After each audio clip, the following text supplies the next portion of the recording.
This is a production of Cornell University. It's a pleasure to be here and see some old friends like you. We had been conventional farmers for years on Eastern Shore of Maryland, and then in 2005 we decided that we were going to jump into the organic farming business. And today we have about 1,000 acres of farm organically.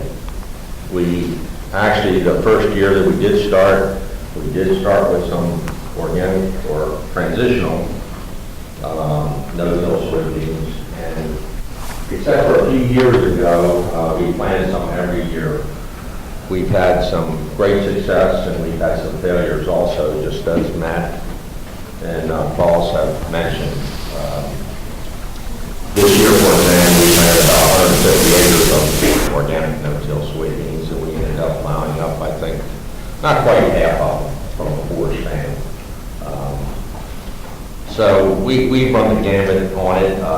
We do plant a lot of conventional soybeans also, and all our corn's conventional, even though I think one year we participated with Penn State and Rodale and planted some no-till corn and didn't have much success. And then a couple of years ago we planted 20 acres of no-till corn with the same result, not much success.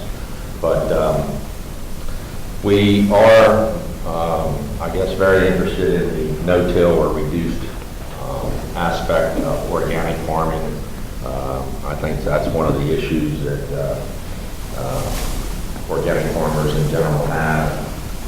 They're tilling the soil too much, I think, from what we heard this morning, that we shouldn't use tillage, but it's hard to do if you're in organic farming. The other thing that we like about reduced tillage is, it's just my son-in-law and myself, and from a labor standpoint, it is a great labor savings.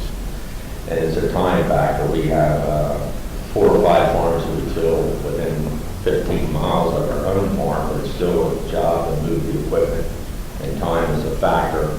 And as most of you know, in organic farming, timing is crucial. Whether you're planting, cultivating, rotary hoeing, or whatever, planting your cover crop, timing is very important. It seems, I'll just add to that point quickly, Bill, is it seems like our windows for getting things done, planting, management, almost any part of the year, but especially the spring, is shrinking. Those windows are just getting smaller, and you've got to get more done in less amount of time, or the same amount done in less amount of time, and you've got to have options, you got to have solutions, you got to have, as Matt put it, adaptive management. So, that sounds good, Steve. But it is correct. We thought about a few different ideas ourselves, but it seems like the window of opportunity is smaller, and you have to come up with different ideas to approach the problems that we have encountered. One thing that I know Steve got one picture of, one thing we have tried this year is strip tillage after barley. The first time we tried that, we bought a strip till machine, thinking that we've had issues getting a no-till soybean crop established, and we thought rather than piling, this would perhaps be a halfway point where you're just tilling up a strip and leaving the rest of the residue there. And we've had a fairly good success. I don't think we brought a picture of the soybeans we planted in there, but we did 35 acres this year. With the strip till? It's got some potential that it's easier to establish the seed to soil contact. I've got a picture. Oh, do you? Yeah. Okay. Well, show them a picture. I think I could skip around with the presentation here. I try to modify it for this talk. Of course, on your itinerary there for our talk, we're, I guess, focusing on no-till cover crops, and I would like to definitely focus on that, but maybe just go through a brief overview of our operation. It's not too far into the slides here, but really we're going to highlight and we're going to overlap a lot conceptually with what Matt has already spoken about, and Klaus also. We probably could have, all four of us stood up here for about an hour and a half and did just ping pong back and forth off each other, and it would have worked out pretty well. But yeah, we're going to touch on a lot of those same subjects and experiences. It'll just probably come at it from our perspective down on the lower eastern shore of Maryland, or just the middle. It's the eastern shore of Maryland, where they see things a little differently, or we just want to give you a kind of example of maybe where we've been, where we are now, and hopefully where we're going to be going. So to move on here. I would like to interject to this. Steve is a graduate of Cornell. My daughter is also a graduate of Cornell. She met him up here. Fortunately for me, his family had a beef cow farm about 45 minutes from here. And he came down and they actually had John Deere equipment and he had John Deere equipment. So he fit right in. Lots in common. Oh, just we see there's plenty of challenges, but with every challenge it seems like there's plenty of opportunities. With pests in the 2-year rotation, it seems like we lock into certain specific pest cycles. We'll go over those sort of things, and specifically when we're talking about some of our no-till soybeans, predominantly weeds, our biggest pests, our biggest concerns right now. And with our later planting and increased tillage in certain situations, in general, we seem to see more aggressive annual broadleaf weeds that we have to deal with. We're looking for different ways to try to interrupt those pest cycles, those weed cycles, and that's where we're trying to enter into using, less tillage, minimum disturbance, sometimes no-till, sometimes different crops in the rotation to break up those cycles. Something that's, for example, peas. Peas that can be planted much earlier and harvested at just different times. It will hopefully interrupt, like I said, or disrupt those pest cycles, especially if you're going to be going into soybeans. One of the issues we've had in Maryland the last 3 springs, it's been extremely wet in the spring. And it seems like we're facing the same thing every year. We have great intentions of starting planting corn the 1st of May, and by the end of May we got our beans planted, and it hasn't worked that way. And we found we have a constant battle. We get our crops in later, and then our cover crops go in later, and then the next spring they come off later, and it's just seems like it's a never-ending cycle. It's true, but we've tried to plant shorter season corn and harvest earlier, and we have grain systems so we can dry our grain, but we still have issues with that respect. And it's like I said before, it's all about the timing, and I think getting the cover crops in the fall earlier is a great asset, and it just seems like we have a hard time meeting that goal. I think it just seems like we've run the gamut of just about almost every type of situation that we can think of ourselves. I know there's got to be more out there depending on type of management, your type of rotation, and even the crops. But in generally for our 2-year rotation, yes, it seems like we, just going back to, if we have to go back to conventional tillage, we just still see the same problems. We don't seem to be, even if you can work the field several times and try to diminish the weed seed bank, we still have aggressive weeds. Part of that, what we believe, and I think, is of course, you farm a certain way, certain rotation, you select for certain weeds. It's really anthropogenic selection. As farmers, you plant at certain dates, you do operations with cultivating, working the ground certain dates, so you're going to select certain weeds that fit into those little gaps where you aren't working the ground, where they're going to emerge, and they can be much more aggressive than the crop, corn or soybeans that you planted. And it's all about trying to find another way to find a way around that, or just find a way to at least get your crops far enough ahead where you have other options or tools in your toolkit to address those weed issues. Other challenges Bill's touched on: management and labor. Cost of fertilizers. We try to grow, of course, our nitrogen for our corn. Availability and sources of nutrients sometimes can be an issue if you're not trying to grow your nitrogen, or you can only grow a part of it for your crop. Let's skip a few of these. One of the things we do on our farm, all our soybeans are aerial seeded with clover and either barley or wheat mixture. About the 3rd week in September. We do that every year on all our soybean ground because we're usually rotating that to corn the next spring. And we've had pretty good success doing that. We're growing, I think, anywhere from 60 to 80 pounds of nitrogen through the clover when we working in the soil this spring. So that provides us about half our total nitrogen needs. But We're generally, all our soybean ground is to clover, cereal grains next year, and all our corn ground. If it's not in barley for grain, the rest of it we plant in rye. This will just be a quick summary of just our rotation, our kind of a traditional 2-year crop rotation from corn grain to fall cover crop rye planted after the corn, and then the soybeans, whether it's you use the rye or not, we will be planting soybeans following that rye. We decide to terminate it early or late, and then following the soybeans are, as Bill just mentioned, cover crop is flown on. It is a mixture of crimson clover and the barley. That's really, and really the reason is it's a mixture. It's we participate in our state cover crop program, and they do require it with the legume to have a small grain mixed in. Although some of it we can debate that if we want a little bit later, if it's really necessary or not. And these are just some of the operations that we're looking at in between for cover crop management. Between corn grain and fall rye, establish a cover crop early is the best. We'll repeat that, just like you've heard probably a lot already in these earlier sessions and in this room too. So we do use aerial, which is nice, saves a lot of time for us into the soybeans. Those soybeans that haven't been cultivated establishes a little nicer. You have a little more bare soil, a lot of more nooks and crannies for that small seed to fall into, and all you really need is a little bit of precipitation, and it seems to take right off. And probably 4 out of 5 years, it does pretty well. We've had years where we've had poor crops, it's been maybe a poor winter. But in general, it's usually a pretty sure bet when it's flown on into a cultivated soybean field. Now, if you were able to do no-till soybeans and you still have a lot of that rye cover on, we've had issues with establishing that legume barley mixture. It's just because that cover is still there. That rye is persistent.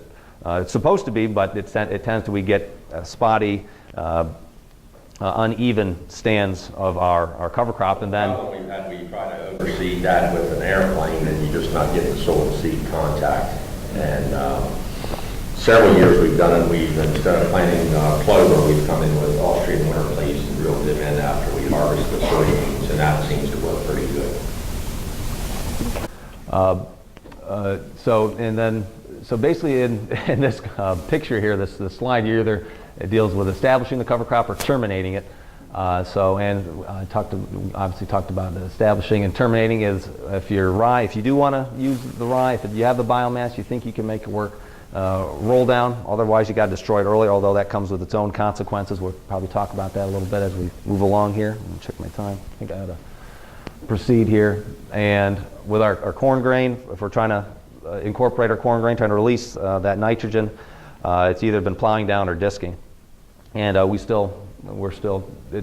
a decision to make. Plowing is slower, a lot more intensive, a lot more, you might have an erosion issue, you get a big rain event.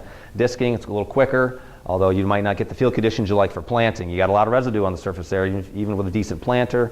You might have some pest issues too. We've had issues with, for example, cutworm in a field. We thought it had a lot to do with the residue still in the surface in some parts of the field. A lot of those pests like to lay their eggs on the residue. And of course, when you plant your crop in there, of course, that residue has only been incorporated 2 or 3 inches. That's your seed's about 2 inches. It's right there amongst those pests. They're there and waiting for it. So I threw this in here just real quickly as an alternative, something you could stick in to possibly break up the pest cycle. Starting there with instead of fall rye, what we've done, we've put in fall barley. One big reason, it's profitable, extra money. There's a good price for it, for organic barley. There's the demand, and you do have to fertilize. You have to fertilize it, but what we've used before, a company that we use that has some organic fertilizer, they've done it for a lot of dairy farms. They'll put the seed, the red clover seed, in with the fertilizer. It comes out the booms, it sprays out. The seed's small enough, they have the right nozzles.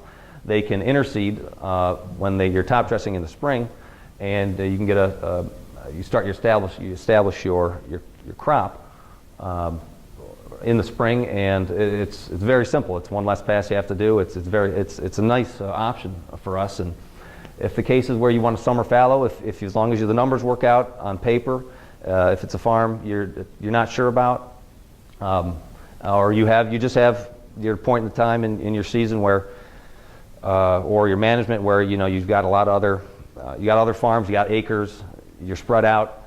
You just don't want that summer, you just don't have time. Like I said, the numbers work out. You'll summer fallow. That red clovers come on real nice. You just have to mow for weed management. You have to kind of be a stickler for that. Try to keep the weeds down, mow high, keep the clover growing. And then instead of your crimson clover that will be flown in the fall, you already have something established, ready to go there next spring, and we've seen it produce quite a bit of nitrogen for us. I think I can include that in a few other slides here in the future. So for us, as I mentioned, peas, we like it to. It's been a good money maker for us in the past. It's good for breaking up those pest cycles, early spring planting, early summer harvest. You can still maintain your row crop cycle. You can plant, we like to plant soybeans after it. The pest and weed management, typically when we fit the field, we usually have sometimes a flush of weeds, or if we can't control the weeds as well as we want, we know that they won't go to seed by the time it's ready to harvest. A lot of those weeds, it might be till July before their seed heads are mature, and you have to worry about that. But if it's being harvested in June, along with the peas, when those harvesters come in, it's all taken off, and you maybe you've diminished your weed seed bank somewhat. We have tried spinach, early fall sown. There wasn't a whole lot of success with this system. The company that wanted to try it out, I just don't believe they had a lot of other things going on. They had a lot of other conventional spinach acres going on. I don't think they quite had the right equipment. They seemed to have a weed issue here. They were able to get one cutting off in very late fall, or actually it was not early winter, it was December, I believe. They took it off. And instead of getting another cutting in the spring, they just let it go, and we went straight right into corn. So the peas and spinach, alternative income, it can be pretty good. A pretty good money maker for us. Like I said, the numbers have to work also, along with along with a lot of the other things, that we're looking to, and in the rotation in a whole farm management system, and pest cycles and that type of thing. Tillage, sowing dates, and harvest, they can be a benefit for those cycles. I'm going to go right through this. I think the main point of this is, like Foss mentioned, when you're farming organically, it's nice to be more diversified. And unfortunately for us, corn and soybeans on a 2-year cycle is a good portion of our crops. And I think we could do better if we had more crop alternatives. And I think it would help the soil, their yields and everything, but we just haven't figured that out yet. This slide here, Bill, if you want to talk about it, is just kind of a quick and dirty breakdown of the numbers when you're doing either a no-till soybean or a conventionally tilled soybean. Okay, Steve, this is convenient here. I can see this down here. But the gist of the whole slide is, we use our crop runs like every other farmer, but what we have found is that the no-till soybeans cost us about $100 less in expenses. And if you read 35 bushels an acre, I think on there, $19, your net income's about $100 an acre difference. And so that's one reason that we're trying to make this no-till work. It's less time, less labor, and you can make a little bit more money. And that's what we're about. So just those are basically the economics when you put the pencil to the paper. And of course, a lot of what Matt's been talking about, and Klaus and a lot of other speakers have been talking about are some of those figures you don't have a good grasp on, or a quantitative number just to put on paper. But with a lot of the research that's been done over the years, and with the work between farmers and extension and university and so on, and NRCS, we know that there's benefits there. We've seen them.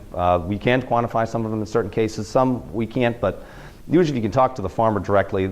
They can probably tell you what works, what doesn't, and where they see the benefits, where they can see room for improvement. But we know they're there. But this is just to give you a quick overview of what we're looking at when we just try to put numbers down on the page. So basically, the net income per acre for no-till, $280 per acre versus conventional, $168, and that basically is due to this field operations. The difference there, really, you only have most of your cost in the conventional till, is you're plowing, you're disking, all your field work.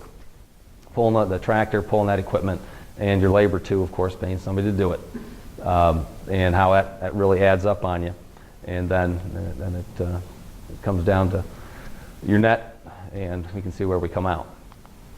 Most of our no-till soybeans that we've had in past years, we've had more grass issues than probably wheat issues. The other thing I'd like to mention is, and I've told several people this, if you plant no-till, you can save time and labor, even if you grow a few more bushels less per acre. You still end up with the same amount of income, but you have a lot less time and effort involved in it. Just a quick overview of our two main cover crop families, the legumes and the cereal grains. Of course, your legumes, you got your clovers, vetch, cowpea, field pea, and even the sun hemp, although we're using really the clover, red and or crimson, but kind of for two different reasons in a way. Cereal grains, rye, barley. We're going to try some wheat this year. We have that planted. I haven't never tried oats or triticale, but and that can be popular with certain systems like perhaps an organic dairy for chopping, for example.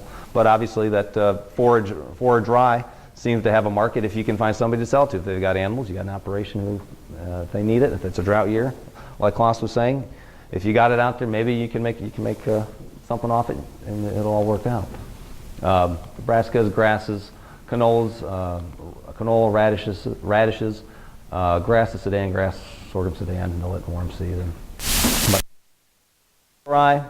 Main characteristics is an annual high biomass potential, good, of course, weed suppression, and that's due to the ligneous nature at boot stage. Crimson clover, an annual winter hardy, more often than not. Very good nitrogen production, fast growth. Seems like it establishes pretty easily. We've broadcast clover on the field and then drilled over it with just our grain, and it comes right up with it. It works pretty well.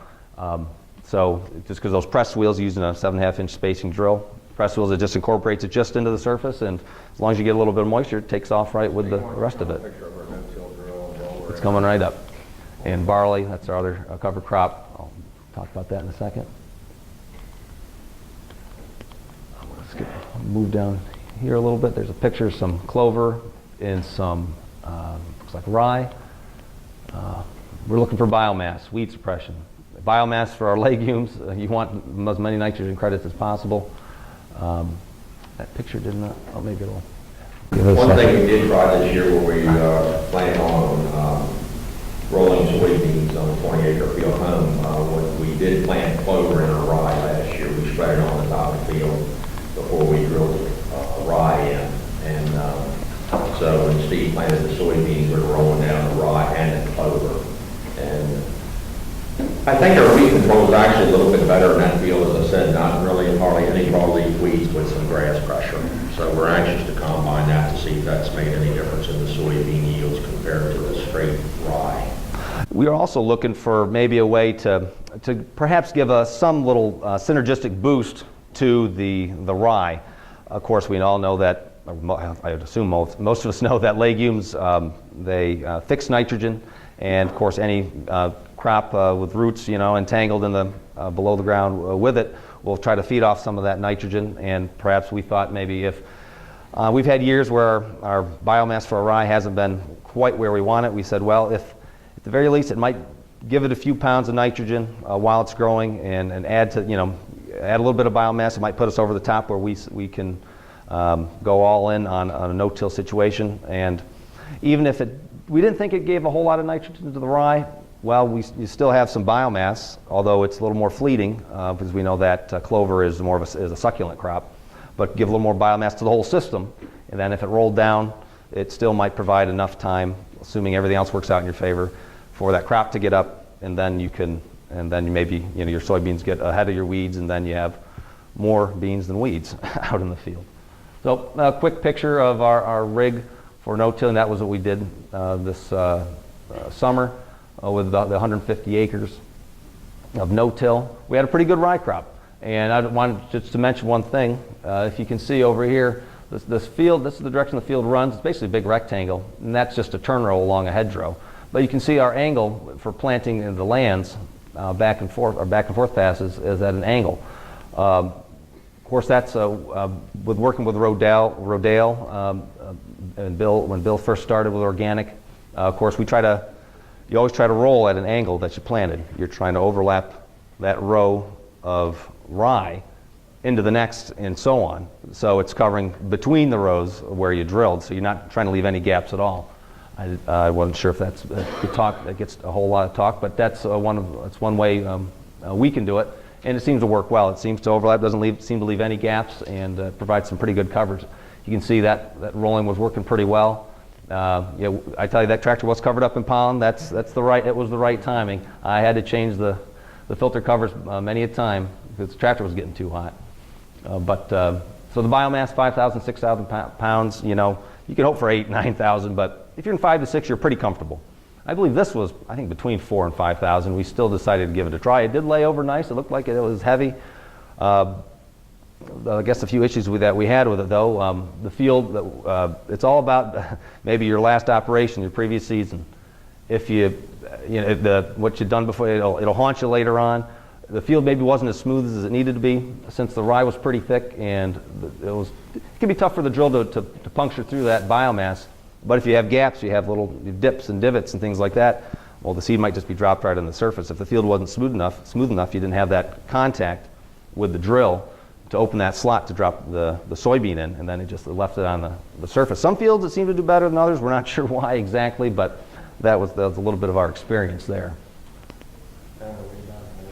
We're going to be wrapping up. Okay, well, should we just open for a few questions, or does anybody have any questions so far? I should have probably asked that 5-10 minutes ago. You ever tried the Austrian winter peas in with your rye? With our rye, actually we have. I'm going to skip right to it right now. We actually tried a little bout of no-till corn. We put some fleas, clover, and rye in, and had a nice stand of. Here's a picture of that.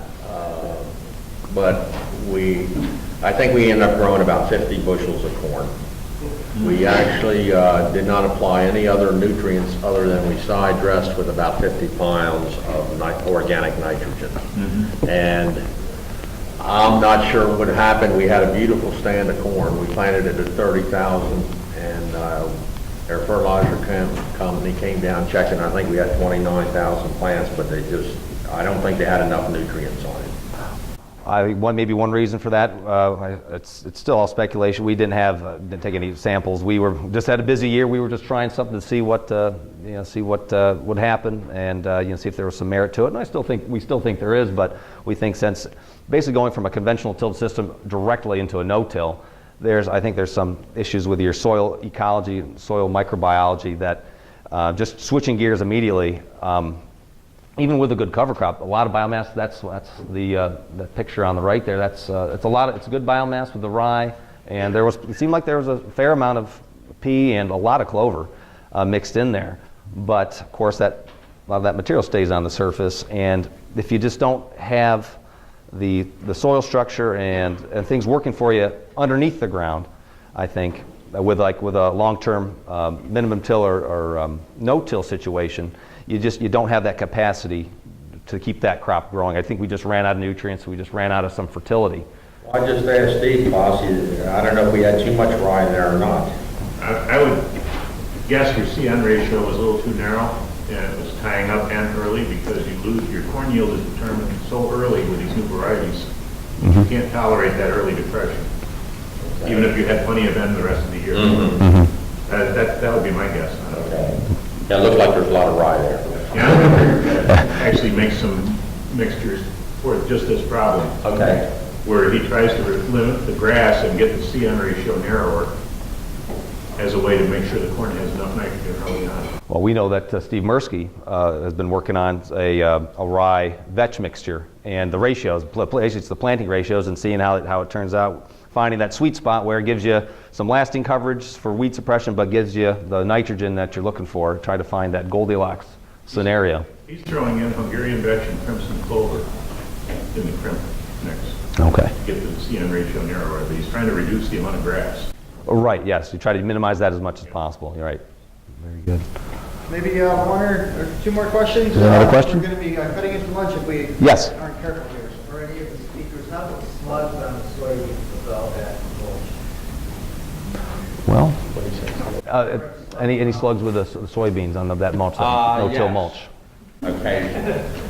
Yes, they like that mulch. And of course, it's poor. You know, that's one thing that, you know, depending on your timing. But you're allowed to use slug bait in an organic system. Excuse me? Slug You can bait. use slug bait in an organic system if that's a problem. I didn't know there was a. Oh, I think we'll have to pick your brain about that, Klaus. Yeah. Oh, very good. So I have not had slug issues in the organic culture stuff that I've done. I've had other problems, you know, the seed corn maggot, you know, black cutworm, armyworm. We have examples of slugs, but we don't have examples of slugs. But we have like tremendous numbers of ground beetles. But also not a long-term no-till system. Well, But slugs devastated conventional no-till systems in our But neighborhood. I mean, you're not in a long-term no-till system in the organic system. Yeah. So you're not. right, there's always tillage that happens at these times of year. Mm-hmm. Right, very good. Very bad. All right. Well, that wraps it up. Well, thank you. This has been a production of Cornell University, on the web at cornell.edu.